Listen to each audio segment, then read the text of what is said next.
Nous nous trouvons aujourd'hui, en ce samedi saint, aux côtés de la Vierge Marie.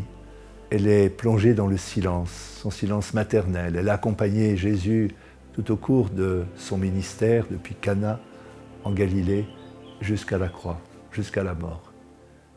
Elle est là, elle reste fidèle, abandonnée, confiante. Et elle est dans le silence.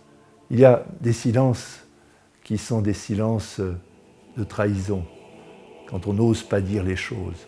Il y a des silences qui sont des mutismes, quand on n'a rien à dire. Le silence de Marie, c'est le silence de la contemplation. Elle a trop à dire devant une immensité d'amour qu'elle a pu contempler en son Fils et dont elle a bénéficié. Le samedi saint, c'est d'entrer dans le silence de cet amour.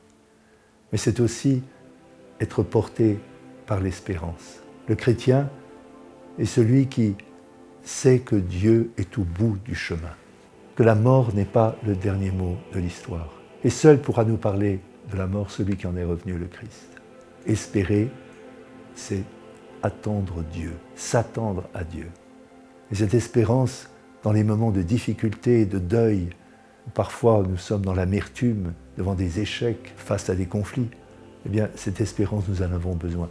Nous pouvons puiser dans le mystère du Christ, de sa victoire sur la mort, cette espérance dont le monde a besoin, face à toutes les désillusions, face à toutes les incertitudes. Entrons dans ce silence de contemplation, entrons dans cette espérance qu'incarne Marie au pied de la croix et près du tombeau, pour nous faire rentrer dans la joie que nous célébrerons demain, la joie de la victoire du Christ sur la mort.